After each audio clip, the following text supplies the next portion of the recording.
Good morning, everybody. Let's stand and begin our time of worship this morning. Happy 4th of July weekend to all of you. I know we have a lot of traveling this weekend, a lot of camping this weekend, so we are glad that you are joining us in person and online this morning. We're going to talk a lot about God's faithfulness and God's grace to us this morning. So let's get started with this song. This is Amazing Grace.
Amazing grace. This is unfailing love, that you would take my place, that you would bear my cross, you would lay down your life, that I would be set free. Jesus, I sing for all that you've done for me.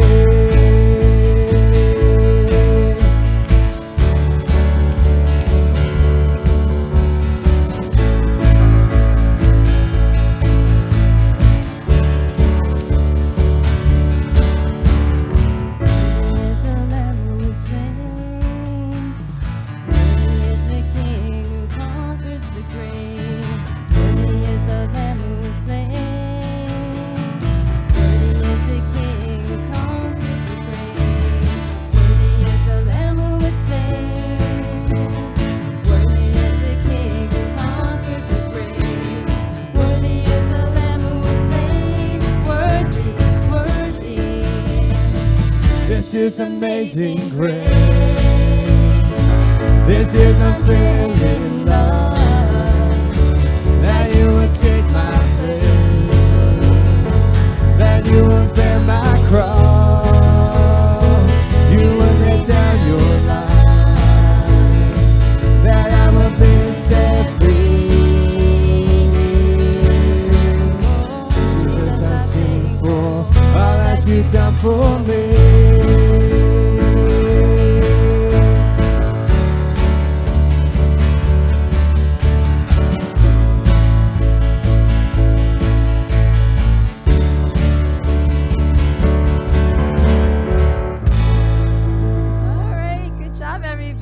Welcome to Cornerstone. We're so happy that you could join us today on this July 4th weekend, and welcome to everybody online as well. Why don't we take a moment for those of you that are here, say good morning to someone. You can wave across the room, or you can just walk over to them and say hello, welcome each other.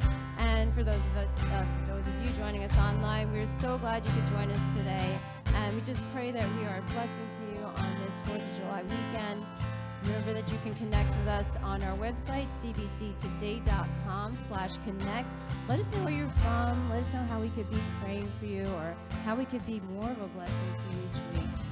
And for those of you who remember to fill out those connection cards. They're located under the seats in front of you.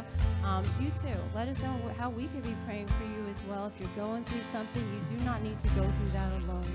We are here to pray for you as a family, your church family, and so please let us know how we can do that. So we're in a great message service now, getting to know God. I think that's amazing, especially if you're a new believer. Then you want to then get to know who you're worshiping. And our God is wonderful. He's merciful. His grace is amazing. He's loving. And His grace is given to us not by anything that we have done or anything we deserve, but just the fact that He loves us. We are His children. Hebrews 4:16 says, "So let us come boldly to the throne of our gracious God.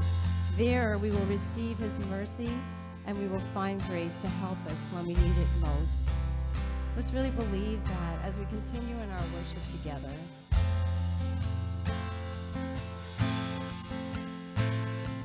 Come out of sadness from wherever you've been, and come broken-hearted, let rescue begin.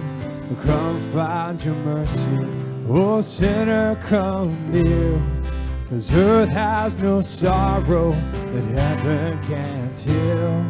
And earth has no sorrow that heaven can't heal. Lay down your burdens, lay down your shame, and all who are broken, lift up your face. Oh, want to come home, 'cause you're not too far. Lay down your hurts, lay down your heart, come as you are.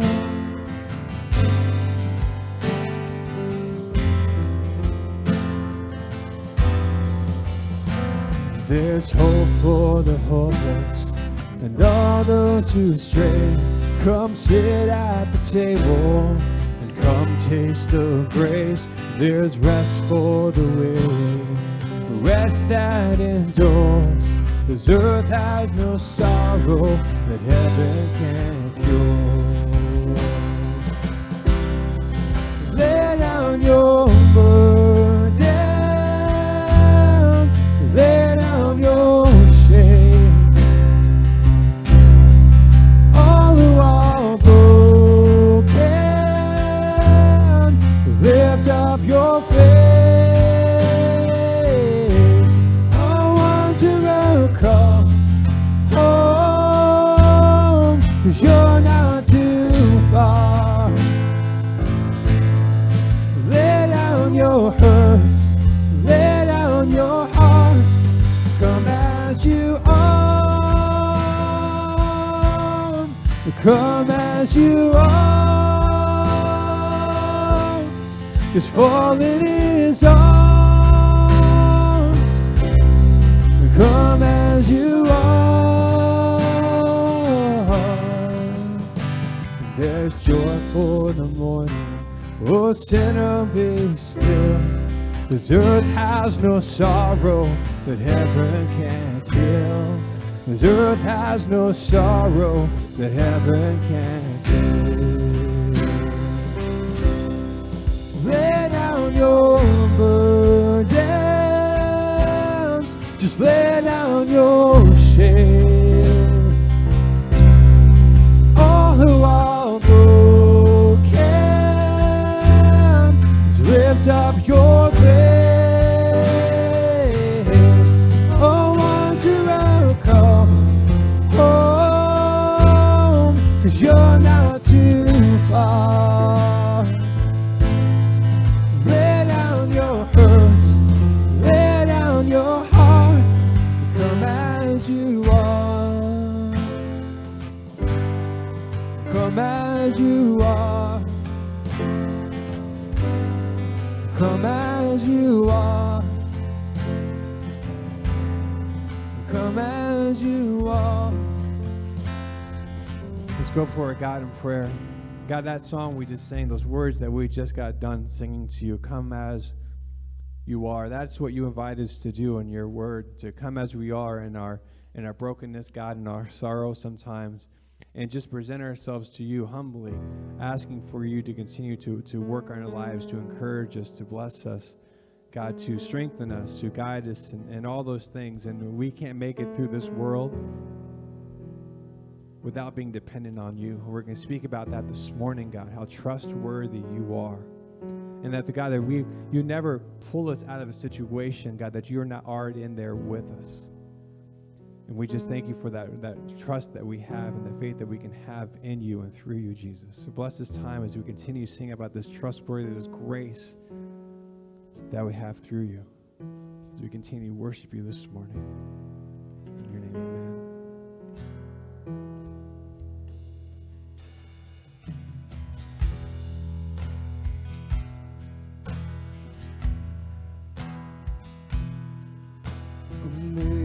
Amazing grace, how sweet the sound that saved a wretch like me. I once was lost, but now I'm found. Was blind, but now I see. It was grace that taught my heart to fear, and grace my fears relieved. How precious is that grace appeared the hour I first believed. My chains are gone, I've been set free. My God, my Savior has ransomed me, and like a flood, His mercy reigns, unending love, amazing grace.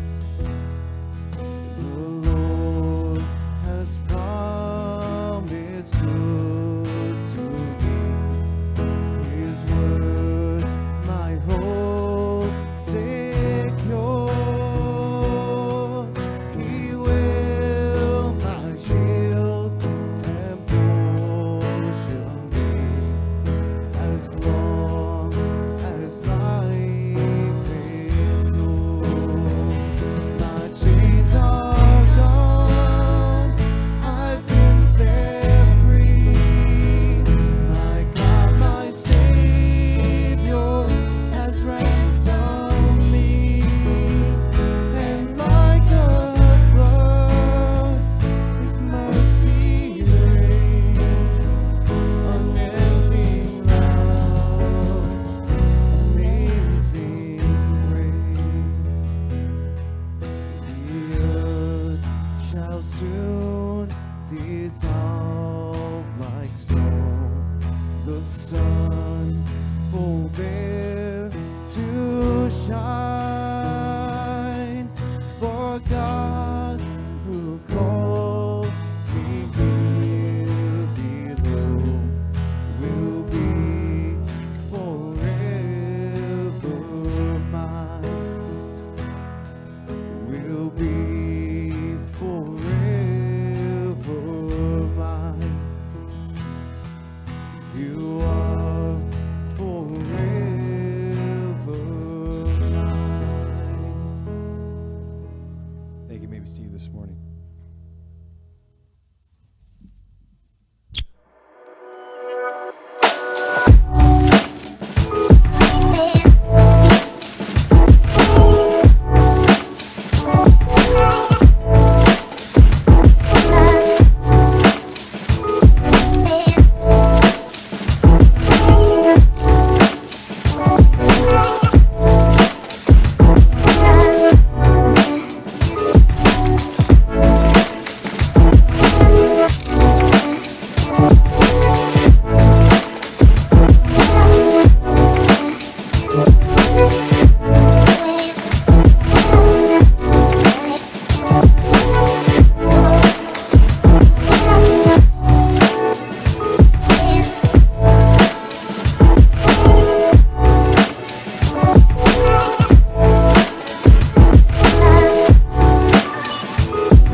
good morning again. Welcome to Cornerstone. Hey, happy 4th of July weekend to all of you.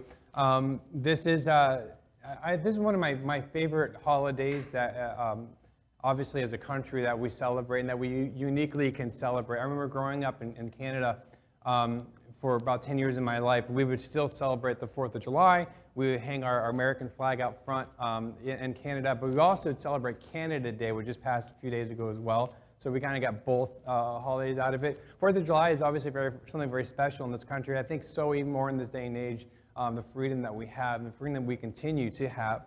So I hope you all have a safe and blessed 4th.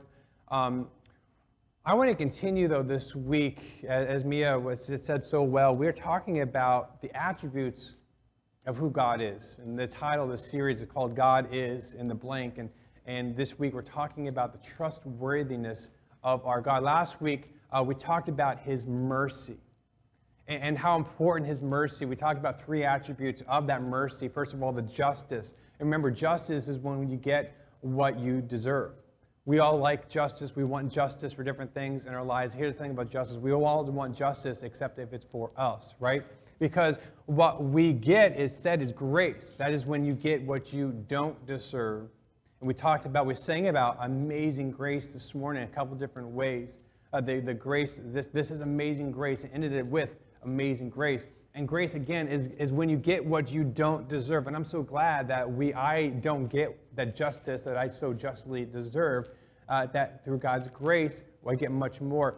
And that's through the mercy of our God. Mercy, then, is when you don't get, again, what you do deserve. So justice and grace and mercy. And the thing about mercy, as we continue talking about, mercy is continual. Every single day, doesn't matter what you're going through, mercy, God's mercy to us is continual. The Bible talks about His mercy is new to us each and every morning. So we can be comforted and have peace that we have a God who has demonstrated His mercy towards us. So last week we talked about the God, our merciful God. We talked about how God is merciful. That's one of His attributes. This week, I want to start by asking you a question. And Angie, for you to answer yourself, what is your biggest worry? What is your biggest worry? Now, sometimes that fluctuates depending on the stage of our life. Sometimes it can fluctuate day to day or week to week, depending on what's coming up in our lives, what has happened, what has occurred in our life. What is your biggest worry? In other words, to say it this way, what keeps you up at night? Do we all have those things? Maybe I'm the only one. Sometimes you go to bed and you just can't sleep. This week, a lot of it was from the heat that we've had. We actually had some summer weather this week, and that definitely kept me up. And who, by the way, heard the storm the other night? Did I wake you guys up Friday night into Saturday? I shot out of bed, Heather and I both at the same time, and then Heather knew. She went to the hallway and started looking down the doorways, and sure enough, about 3 seconds after that, Malin pops her head out, and she's like, what was that?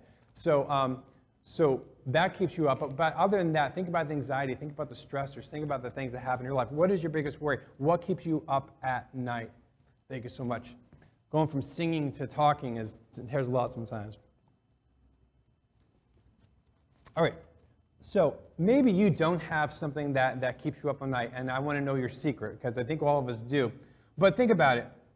There are a lot of things in the news, a lot of things happening in our society, in our culture, in our country, in our world, however you want to phrase it, that can cause us to have some worry in our life. For you, maybe it's a war that continues to happen. Maybe it's the unrest that we seemingly just can never get rested from in this country, right? It always seems to be something new. Our economy right now is at such a dire strait. You know, maybe you're worried about how you're going to get the money to put gas in your gas tank, right? I remember yesterday I was mowing my lawn, and I put the last bit of gas in my lawnmower. As I'm driving it around, I'm just kept on looking at the gauge because I know I have no more gas in my garage. And I had this idea, can I get the whole entire thing done as it's flashing that it's almost empty? And I did, except the very last corner of it, which you can't see from the road, so I didn't worry about it. But I put that thing back in the garage just as it was almost completely empty. I was worried about that because, like, you know what? I don't know if I have an extra 40, 50 bucks right now to fill both my gas tanks. I'm kind of worried about the price of everything right now. So maybe for you, maybe it's not so much the economy or that. Maybe for you, it's an aging parent. Or maybe for you, it's the next doctor's appointment that you might have. For you, maybe it's how to keep your kids safe. Maybe it goes back to your finances. How am I going to provide for my family? How am I going to pay my bills this month?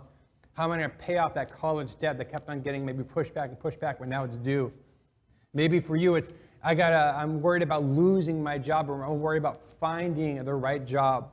Maybe I'm worried about jobs coming in for me in my company.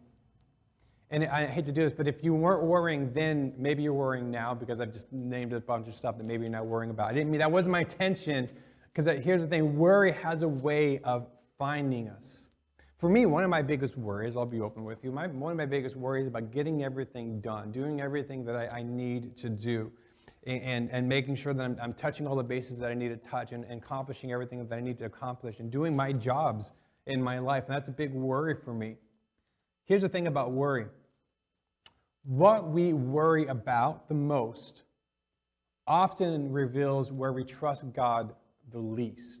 It should be up there. I'm going to say it one more time. What we worry about the most often reveals where we trust God the least.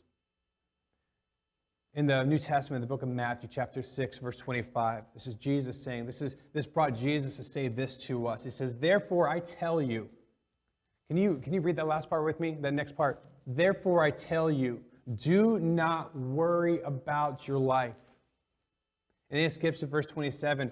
Can any one of you, this is a real question that Jesus is asking, can any one of you, by worrying, add a single hour to your life? If that was true, some of us would live forever, right? Can any one of you add a single hour to your life? So again, what we worry about the most often reveals where we trust God the least. Corrie ten Boom. Many of you know the story of the Ten Boom family, especially of Corrie. This is where The Hiding Place, the book The Hiding Place, and later on the movie, but the book The Hiding Place. I've shared this. I had the opportunity when I visited Europe to actually go to the shop and go to the apartment where her family hid the Jews from the Nazis during World War II. And eventually they were discovered, and her whole family was sent to a concentration camp. Her sister, her father died. She survived that whole ordeal. Corrie ten Boom said this about worrying. She goes, worrying doesn't empty tomorrow of its sorrow. Just pay attention to that. Worrying doesn't empty tomorrow of its sorrow. It empties today of its strength. Think about that. Worrying doesn't solve anything, in other words. All worrying actually does is take away the strength that you may need to get through the day. So we've all experienced that feeling, and that's why I want to call this morning. I want to talk about living without worry. And we're talking about the attribute of trust and trustworthiness of who our God is. But I'm going to call this living without worry. And to live without worry, we first have to answer one of the most foundational questions for all of humanity. But before we do that, let's go to God in prayer this morning. God, I pray that you would encourage us and open our eyes to recognize, God, where we are anxious, where we don't need to be, God, where we need to trust you more in our lives. God, reveal those strengths to us and truths to us. And help reveal the attribute of the trustworthiness, the goodness of our God. And through his grace and his mercy, we don't receive the justice that we deserve, God, but instead we receive the grace that we don't deserve through his mercy. So God, thank you for that this morning. Help us to learn and apply your word to our life. In your name, amen. So to answer that question, to live without worry, we first have to answer, again, one of the most foundational questions for all of humanity. So we're going to go back to the very beginning, to Adam and Eve. All right? I mean, when I say beginning, I mean the beginning, all the way back. We're going to go to Genesis chapter 2. And this is where God has created Adam. God has created the animals. God's created everything. And then he created Eve. He saw that Adam needed something. He needed someone in his life. So God created Eve to be a companion for Adam. And we're going to skip ahead here. This is Genesis chapter 2. The serpent introduces this question to Eve. And the question to Eve, now it says, verse 3, now the serpent was more cunning than any animal of the field which the Lord God had made. And he said to the woman, this is the serpent, he said to the woman, has God really said? In other words, he's trying to make at the very beginning of mankind, Satan, who's a serpent, is raising this question within Eve. He says, has God really said this? He said, has he really said you should not eat from any tree of the garden? In other words, Satan asks, is God trustworthy? Because you remember the direction that God had given Adam and Eve. That's very loud. We can beat it if we try, but we're not going to do that, but we could. He asked the question, God has said to them, listen, you can have everything. I want you to populate this whole entire earth. I want you to name every animal. I want you to enjoy all the fruit. I want you to enjoy everything. You can live in what we would consider like paradise. But there's one thing you can't do, Adam and Eve. There's one thing. The one thing is you can't eat from this particular tree. Just this one. Everything else you can have. You can have as much as you want. And he presented that obviously as a challenge to Adam and Eve. And so in verse 6 of chapter 2, when the woman saw that the tree was good for food, and that it was a delight to the eyes, and that the tree was desirable to make one wise, she took some of its fruit and ate. And she also gave some to her husband with her, and he ate. Because this question came up that Satan the serpent had presented to her.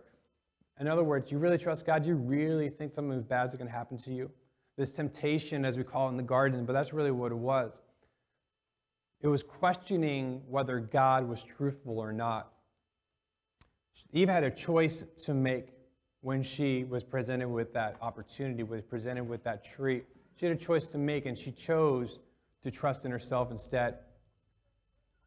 She asked the question, the same question that you and I have to ask ourselves each and every day. Do I trust God in the circumstance and the situation I find myself in, or do I trust what I can see? Many of us are very visual type of people. We see something, we want something. If you don't believe me, try to walk through the store with my daughter, right? Anywhere with her, she sees it, she wants it. Why do you think, all parents know this, why do you think there's candy in every checkout aisle? Why do you think they have this stuff presented at eye level, not up here, but at kids level? Because they see it, they want it, they beg for it, and then they get it, and the store makes money. See, it's very easy for us to desire things and to want things. It's hard for us to trust God.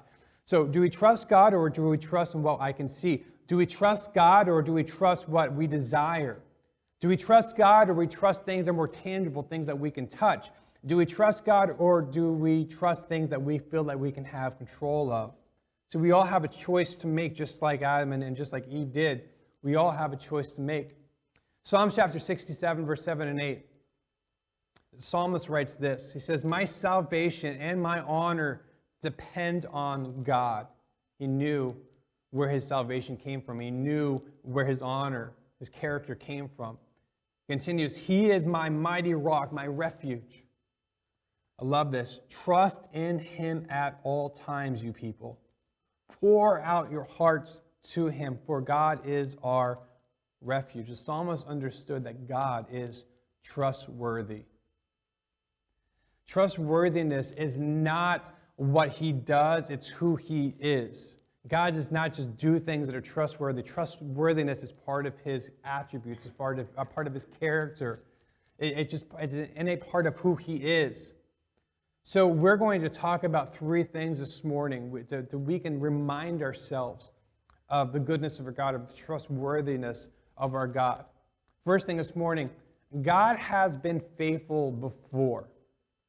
We can trust God because God has always been faithful in our lives. It's hard to see it sometimes through dark times, through despair, through difficult situations. Sometimes it's hard for us to see and trust God in those situations. And I'm chief among that. I believe and I know that my God has provided each and every thing that I've ever needed in my life. He's provided at the right exact time that it needed to be provided each and every time. But even with all of that, even with knowing and having seen that and experienced that in my life, I still find myself when things start really starting to come up around me, I start to stress about it. Start to be anxious about it. So to help remind me, I want to talk about three things. The first one, God has been faithful before. My God has been faithful to me my whole entire life. Going back to the Old Testament, we're jumping all around this morning. There's a theme that's found throughout the Old Testament. And I'm going to give you one example, but you'll remember it as I talk about it. You'll think about other examples of this. It's the word remember. It's the command that's given throughout the Old Testament, which is remember. We're going to look at one specific example of it in Exodus chapter 13, verse 3. This is Moses when leading the people of Israel. And Moses said to the people, remember, this is the command, remember this day in which you departed from Egypt. Remember this day. Remember this day that not only you were departed from Egypt, that you departed from the slavery that you were in and captured in Egypt. Remember that this God, this powerful hand of the Lord brought you out of that place. Remember that your God has been faithful. That God has heard your cries, people of Israel. He's heard your cries. He's delivered you out of bondage in Egypt. He's delivered you from the hands of a Pharaoh. He's delivered you from those plagues that he sent to the people of Egypt. And even when he delivered you from the land, he provided for you, he delivered for you at the Red Sea. And then even beyond that, he stopped the Egyptian army, the greatest army in the world at the time. He stopped them dead in their tracks from following you. And then remember, people of Israel, that he then led you through the wilderness. And he led you with a cloud by the day and a fire by night. And when you were thirsty, he brought you water out of a rock. And when you were hungry, he brought down food from you, manna from heaven, and then quails. Remember that God has always been there for you, always provided for you. The Jewish custom, which still is a custom today, it's why the Israelites have this practice of piling rocks. Have you ever seen this? It's when pile of rocks is a sign of something significant. Again, in the Old Testament, Jacob did this when he encountered God by the Jacob River. Moses did this when he came down with the Ten Commandments out of Mount Sinai. It's just a way of remembering what God has done, what God can do. And if God has been faithful in doing it before, you can be rest assured that God can do it again. So what are the piles of stones in your life that remind you of God's faithfulness? In other words, maybe you didn't make an actual physical pile of stones, but where are the situations, think back in your own life now, that God has provided for you, that you can remember a tough time, in other words, that you were in. And then you remember the goodness of your God. You remember how he brought you through that dark time, that difficult time. I can give you many examples of my life. I'll mention a few. My dad used to share this story. It's just really, to me, it's a testament to the faithfulness of our God. When we were living in Canada, we were going through some tough times. We were supported by churches here in the States. That's how my dad got paid, and that's how we paid for food and paid for our home and all that. And we were going through a tough time where churches were not unable to give us the money that they had promised us. And so we were in a bit of a bind. And I remember at one point we were kind of out of food and really struggling, trying to figure out where the next meals come from. At the time, Seth and I were just barely teenagers, so we ate a lot, my sisters and my parents. And I just remember we sat down, we came home one day, and my dad's like, we don't have the money to go out this month to buy food. What we have is what we have, and we're going to run out pretty quickly. But he says, we need to just go to God in prayer with this. And so we all kneeled down in the living room of our home. And as we kneeled down in the living room, we started praying, specifically praying that God would provide for us food and or the money to go out and buy food. And we prayed and prayed and prayed, and all of us, my dad has to go around, and we took turns praying. I don't know how long we prayed for it. But when we got done praying, there was a ring on our doorbell. And we opened the door, and there was a family from our church that had a bag of groceries for us. And that was really cool, right? But then we looked behind them and realized that they had a car full of groceries for us. We had them come in the home. We were overwhelmed by their gift. And my dad said to them, thank you. Well, how did you know? And they said, Pastor, we have no idea why, but God has led us today to just go out and grocery shop for you guys. We had never told anybody that we were kind of low on money or low on food. God had laid it on their heart. God was faithful to us. That was a rock that I'll always have, a stack of stones, so to speak, that I can always fall back to remember how God provided. We share this story many times. When Austin was 6 months old, our middle child, Austin was very sick, very scary situation. We had no idea what was going on for him. As young parents, having a 6-month-old that you take him just for a checkup because you're noticing some things, and the doctor kind of saying you have to immediately leave my office and go to Westchester and go to the Children's Hospital and be admitted because he could have kidney failure. It could be a very bad, very quick situation. And we went there and we spent 2 solid weeks in the hospital. I have no idea what was happening. No idea what was going on with him. And they're running multiple tests on our little 6-month-old, and he's smiling the whole time because he just had such a good heart about it. But we were scared. There's a lot of uncertainty that was happening in their lives. And then what happened is that God healed him, not only provided an answer to what was going on, but then even after the answer was provided, said this is going to be a lifelong condition. This is going to be something he's going to have his entirety of his life. And so just expect that. He's going to have a special diet and special considerations and some infusions during his life. And within maybe 3 years, completely gone from his body, completely healed from that. Those are things I remember. So when I'm going through difficult times, another stack of stones that I fall back on. My God has been faithful to me before. That's another example. Third example is a recent one. We were just talking about this the other day. Many of you know our trials of Heather and I when we sold our home and trying to find a new home. That was buying a home. If you didn't know this, shocker for you, that's a stressful situation. I don't know, someone to warn us about that, right? It's not very fun. The Harris just went through that as well. It's not a fun experience, by the way. If someone likes buying a home, there's something wrong with you because there's a lot involved with that. And we were really stressed out about that. We would find homes in this market, by the way. If you don't know, this market is great if you're trying to sell. Oh my goodness, you can sell really quick and make a lot of extra money on it. But if you're trying to buy something, you better hope that God loves you because there's a lot of trials that you go through. And we're talking about that, and God had blessed us in such a way that we ended up getting the home that we absolutely loved, right? And saved us from situations that we would have found ourselves in if we had gotten the things that we thought we wanted. Remember, we talked about that. Sometimes trust is trusting God in the situation instead of what we can see and what we can touch. And God provided for us. And those are additional stones that I remember. And I remember how God has been faithful before. Remember. There have been times in each of your lives where God has provided for you. He's been faithful to you. So remember those times when that struggle starts to hit you now. Remember those times when everything, you wake up one day and you lose a job and you lose whatever in your life and you just don't know what's next. What is God doing? Remember, God has been faithful to you. Your God is trustworthy. So number one, God has been faithful before. Number two, God is still faithful today. God is very much faithful to us, his servants today. So God led the Israelites to the promised land. And Joshua stood before the people. So now we're moved beyond Moses. Now we're talking about Joshua as the leader.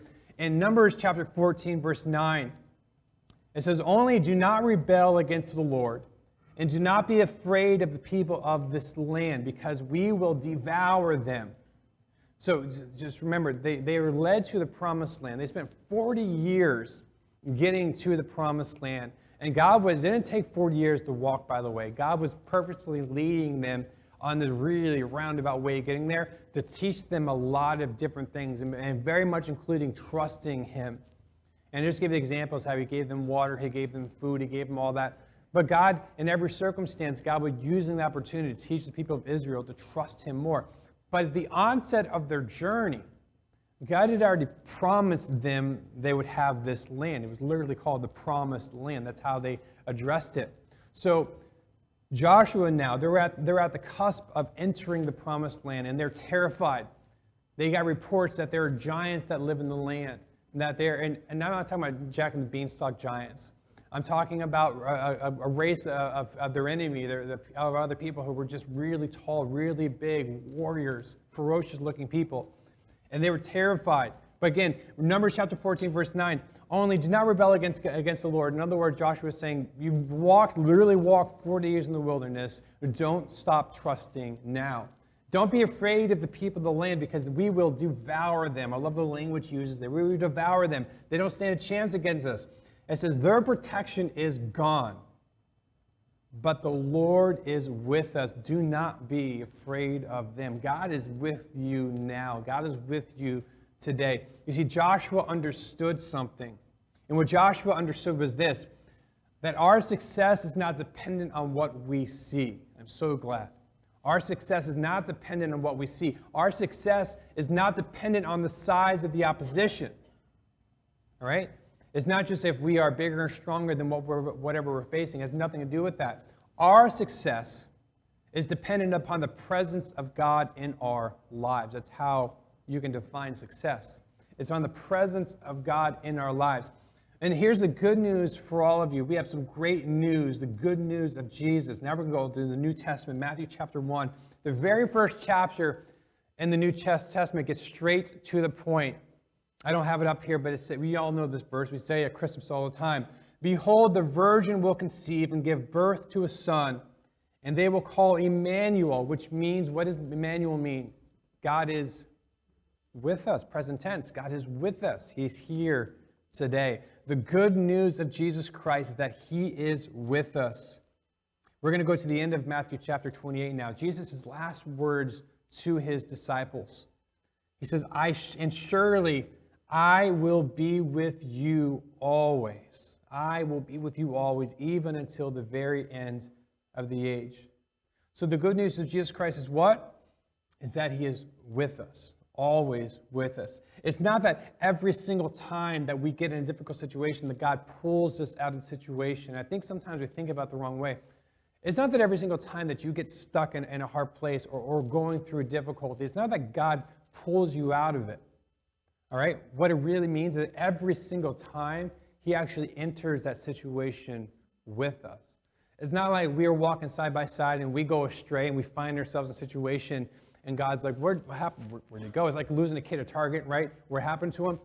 God walks with us the whole entire time. It's not that God is finding us and pulling us out of it. He is there with us. And every single time he enters a situation with us. So how do we know that our God is faithful? How do we know that our God is trustworthy? He's been faithful before and he's faithful today. Because God's faithfulness today is not dependent on the absence of problems. I think that maybe that's a lot of times how we define how things are going in our life. We define it by the absence of problems that we might be currently facing. And if that's how you define happiness or define success in your life, then none of us will ever be in a happy, successful place, because we will always have situations, always have heartaches, always have stressors, always have anxiety, always have worry in our lives. So I don't define, God's faithfulness is not dependent on my absence of problems, but on the presence of God in my life. My kids, I'm sure your kids were like this or like this now. When it's time for bed, they discover a lot of things about themselves. They discover that they're thirsty. Put them in bed, I need water. Put them in bed, I need water. Or they're hungry. Or I'm restless, I can't sleep. I literally just picked you up off the couch and brought you up here, but now you're telling me you can't sleep. I'm not tired, I can't sleep. They're thirsty, they're hungry, they're restless, or they're scared. They're scared of the thunderstorm that's crackling over the house. They're scared of the dark, they're scared of whatever. And I use this analogy because you and I do the same thing. But here's what we do. This is what we do in our house. We end up laying with them and sitting usually at the end of their beds or laying at the end of their beds with them until they kind of fall off to sleep. And here's what happens. They always fall to sleep, sometimes a little longer than others. But here's the thing. The circumstances, they're still as hungry or thirsty as they first proclaimed a few moments before. They're still dark in their room. There's still a thunderstorm over the house. They're still hearing things. But the difference is this. They know that we are there with them. So their circumstance hasn't changed. But again, they know they're with them. Someone they trust is with them. So we're literally sitting or laying at the end of their beds. They're still hungry, they're still thirsty, they still have wants in their life, they're still feeling restless, they're still anxious, they're still saying things like, I'm not tired, but they're able to fall asleep because someone that they trust is with them. In your life, in the situation that you are going through or have been through, nothing has changed. You're still going through tough times. You are restless, you are scared, you are anxious, but everything had changed, and it has changed because there is someone who is trustworthy, who is with you. It's remembering God is not finding us in despair. God is with us and helps us walk out of that situation. God is like the situation of kind of laying at the end of our bed. We still go through tough times, but we are able to be comforted because we trust in our God. How do we know that God is trustworthy? We know that God is trustworthy because he's been faithful before. Remember the times he's been faithful to us. He's always been faithful to us. if you go back into your memory, now there might have been times where things didn't work out the way that you thought they should work out, even the way that you hoped they would work out. But God has always been faithful to you. So look at the times before. God's been faithful, and God, you can trust God because He's been faithful before. We know that God is trustworthy because He's faithful today in our present situations. He's faithful to us. And we know that God is trustworthy because He will be faithful tomorrow. That's our third point. God will be faithful tomorrow. So continuing on the story of the Israelites, so God then led the Israelites to the edge of the promised land. We talked through Joshua. God led them to the edge of the promised land. It's been 40 years questioning God, 40 years having to learn what it is to trust in their God. They're finally there. This is the promised land. This is the land that their grandparents and parents had told them about, that God said, I'm going to deliver you from bondage in Egypt, and I'm going to bring you to this land. This is your land. This is going to be for you. This is the promised land. A promise meaning, I promise you, this is God promising, this is going to be where you're going to live, where you're going to raise your children. So now they're at the edge of the promised land. Remember, He had been faithful before. He was with them through every situation. But did they trust Him, and did they walk right in? No, what happened? They sent some spies in. They heard back and they said, these guys are huge. They're warriors. They're terrifying. There's no way that we can defeat them. So instead of trusting in a God who's been faithful to them, to their parents and their forefathers, instead of trusting a God who's faithful to them in the present day, they weren't trusting Him with tomorrow. Because trust is not something that we have. Trust is a verb. It's what we do. And they didn't step into the promised land. And here's what blows me away. What blows me away about this is that the end of the story was already written. Again, in Genesis chapter 12, this is when God's talking to Abram and said, I want to bless you so that you will be a blessing to the world. This is the promise that God had made to Abraham. And I'm going to give you this land where you will be my people. This is a promised land. And right before the spies are sent out to scout the promised land, here's what God says to them, and this is Numbers chapter 13, verse 13. It says, the Lord said to Moses, send some men to explore the land of Canaan, the land that He had promised them. Remember, God has said throughout the first part of the Old Testament, remember, people of Israel, this is the land that I promised Abraham. This is the land that I have reminded Moses of that promise as well. The end of that story was already written. This is the promised land. My people are going to live in it. All you have to do is step into it. It's already yours. You already own it. He was faithful before. He's faithful today. He will be faithful to you in the future. And yet sometimes we still don't trust Him.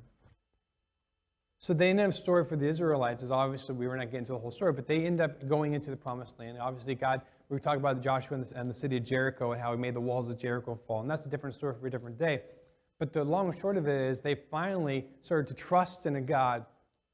And God did deliver them into the promised land. And they knew that. They should have already known that God had been promised them for generations from the time of Abraham that He was going to do this. But Christian, this morning, and God has already promised, and God, we already know the ending for us as well. We already know the end story. The end of the story has already been written for us. But sometimes I do the same thing. I have a hard time trusting God and just stepping into His promises for me. I can see God's faithfulness in the past. I know that He's faithful today. I know that He's with me. And God has already written the end of my story. And if you're a follower of Christ, God has written the end of the story for you as well. All the way to now to the end. Revelation chapter 21, verse 3. And this is John speaking here. And it says, I heard a loud voice from the throne saying, look, God's dwelling place is now among the people, and He will dwell with them. This will be His people, and God Himself will be with them and be their God. In Revelation 21:4, He will wipe away every tear from their eyes. There will be no more death, no more mourning or crying or pain. For the old order of things has passed away. He who is seated on the throne said, I am making everything new. Jesus makes everything new. Then He said, write this down,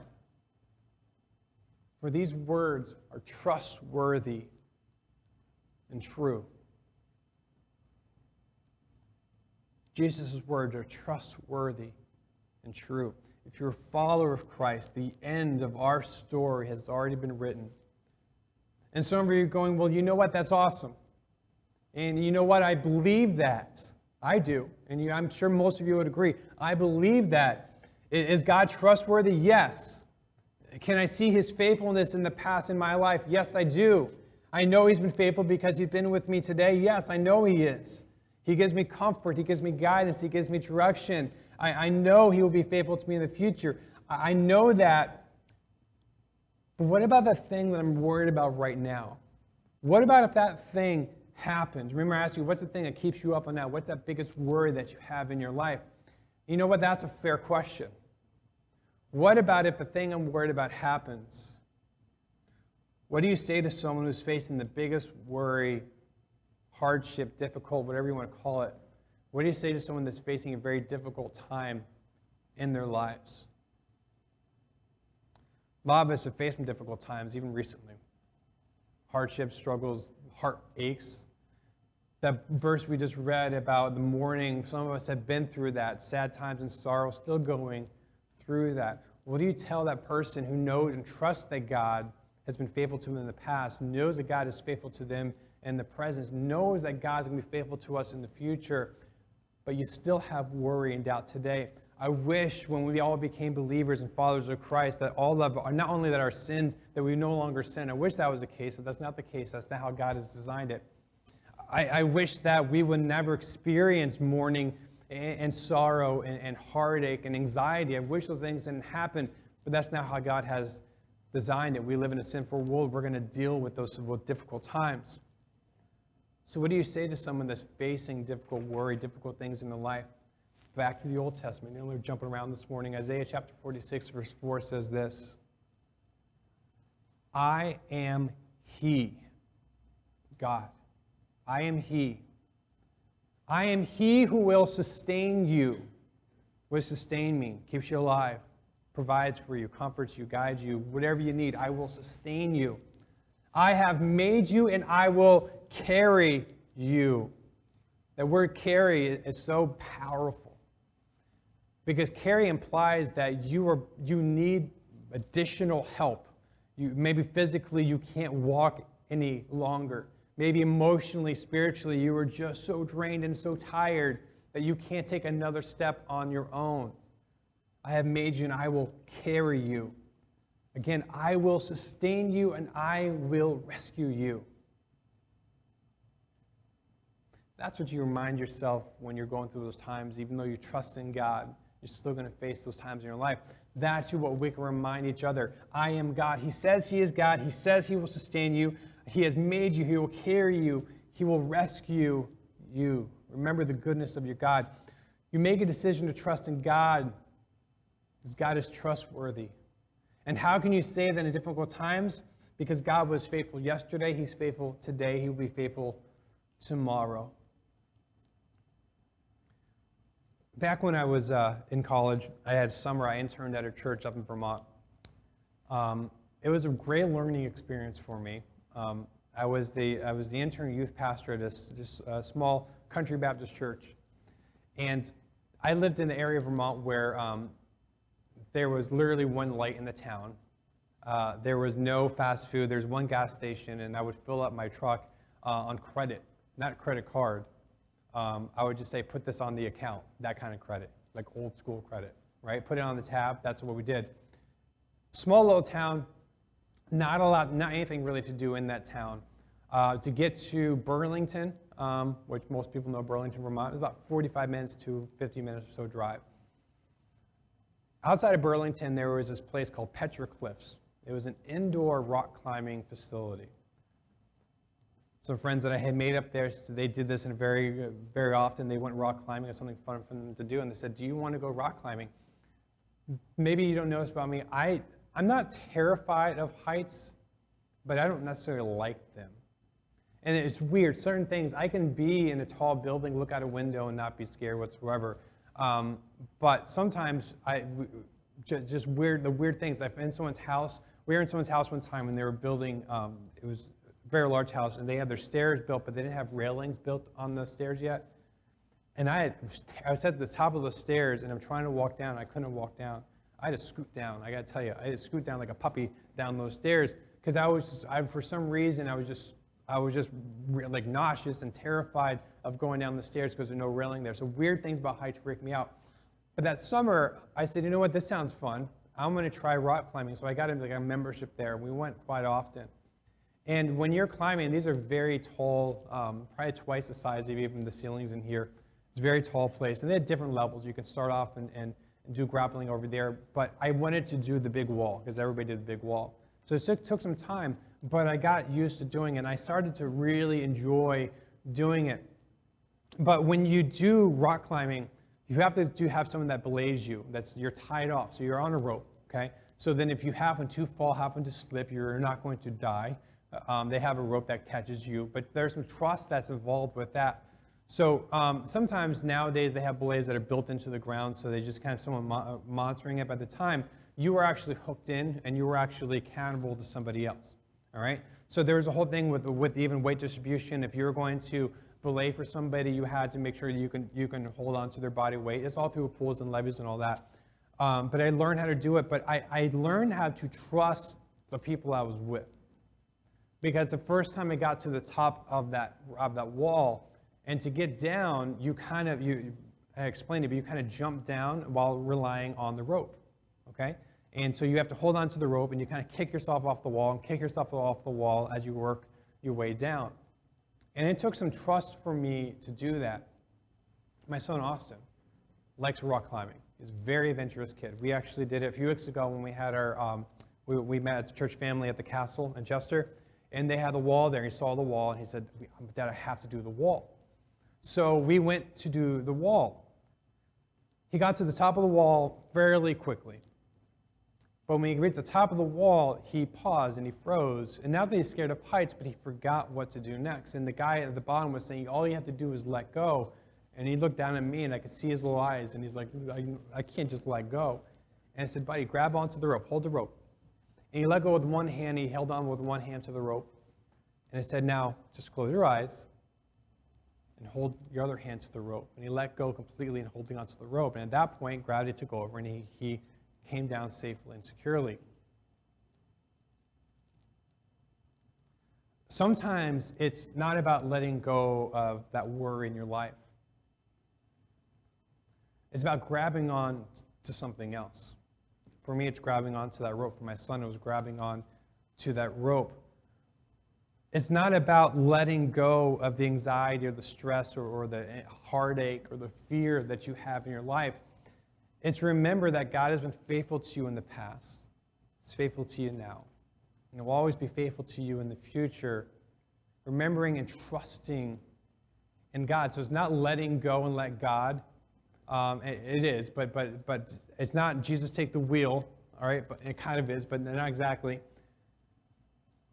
It's holding on to something else. So it's Jesus take the wheel, I'm going to hold on to you. I'm going to let go from this wall, but I'm going to hold on to this rope that you have supplied for me. Sometimes it's not about just letting go of your worry. It's about grabbing onto the hope and the confidence that we have through Christ Jesus. John chapter 14, verse 1 says this, don't let your hearts be troubled. You know this one, right? Don't let your hearts be troubled. What does it say next? Trust in God. Jesus is saying, then also trust in me. Don't let your hearts be troubled. Easier said than done. It's easier for me to stand up here and say, don't be worried about anything, right? I understand that's the easy thing to say. But that's what God tells us to do, and that's what Jesus tells us to do here. Trust in God. It's not about letting go of your worry. Your worry is always going to be there. There's always going to be something that keeps you up at night if you let it. There's always going to be the next thing that as a society that we're going to be terrified about. There's always the next unrest that's going to happen. There's always going to be something that we can worry and be anxious about if we choose to be. But what you can choose to do instead is hold on to that rope. Hold on to that trust that we have. God was faithful yesterday. God is faithful today. God will be faithful tomorrow. The question I asked at the beginning I said, what keeps you up at night? Now say it this way. Question is now what keeps you up at night? But what are you holding on to? The goodness, the trustworthiness, the faithfulness of our God. Let's bow our heads this morning. It's a challenge to all of us. What is that thing that you're holding on to? What is that fear that is sitting in your heart, sitting in your minds, and that thing that you're trying to let go of, but it always finds its way back into your life? Whatever it is, hold on to Jesus. Hold on to the hope that we have, that confidence. Our God has been faithful to us in the past. He's faithful to us in the present. He will always be faithful to us in the future. And as a follower of Christ, if that's who you are, if you had a time and place in your life where you've asked Jesus to come into your heart, to forgive you of your sins, then hold on to that faith. As the people of Israel, they are promised this land. God had told them and their forefathers, this will be your land. They should have had every confidence in whatever enemy, whatever is in that land, they would be able to defeat. But they lacked the confidence in their God like they should, and they doubted at every step. You and I do the same thing. God has always promised to his believers. Jesus is sitting at the right hand of God. That ending has already been written. All of our mourning, all of our sadness, all of the despair that we face within the trials of this life will be far removed in our head. We have that promise, that confidence, that hope. So we have to remember the trustworthiness of our God. What are you holding on to? What do you need to trust and turn over to Jesus? Remember, God is not just necessarily lifting you out of situations. God's already in those situations with you to encourage you, to guide you, to direct you. But we need to trust him. God, help us this morning to trust you in our lives. Help us to trust you in all the situations that we find ourselves in. God, let us be confident in the promises you have made to us. You promised to keep us. You promised to secure us. And God, Isaiah, we talk about, God, your promise to sustain us, to lift us up, to protect us, to guide us. God, remind us of that. Remind us to trust you. Remind us of the attribute of who you are. God, you're trustworthy. Help us not to fall into that temptation like the serpent did to Eve, trying to cast some doubt. Help us to instead put our confidence in you and not trust ourselves in the situation, but trust that you will see us through these situations. God, bless us, encourage us. Thank you, God, for reminding us of that truth this morning. In your name, amen. A couple things I want to remind you, ladies. We have a ladies event coming up this Saturday that we want to encourage you to be part of. And there is a sign-up sheet. We need to know who's coming so that they can do the preparation for that. So definitely see that if you're interested in coming to that. Also, we have, just this week, and just actually confirmed it last night, we have an opportunity. I didn't even share this with Robin yet. We're going to be hosting, although Bill probably did, we're going to be hosting a concert here 3 weeks from today on July 24th, this Sunday night. Some of you might remember Jamie Kimmett. Do you remember Jamie Kimmett? So Jamie is from Scotland. That's why I looked at Carol. He's from Scotland, but Jamie had a concert for us 3 years ago in consultation with Restoration Church. We did a volunteer appreciation night. Some of you were there for that down at Foundry 42 in Port Jervis. Jamie reached out to Seth this week, or his manager did. He's doing a tour in the area. He's going to be in New York City, I think, on the 24th. So he had that evening available. So we booked him. We've already booked him to come and do a concert, a night of worship for us here at the church. Very excited about that. If you listen to Sound of Life, he's on there all the time. He's got a few songs that you definitely will know once you hear them. But we're excited to get him and have him be able to present a concert to us, a night of worship with us. So it's a free community event. We're not charging anything to attend it, for sure. We obviously want to open it up to our church families first. So here at Cornerstone and Restoration Church is a collaboration with my brother's church, Restoration Church. And then we're also opening up to other churches in the area as well.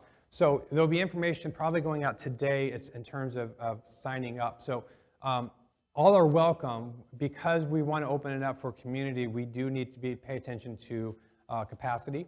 So first dibs for all of us, right? All of you, and for Restoration as well. So if you're interested in going to that, pay attention to our Facebook page.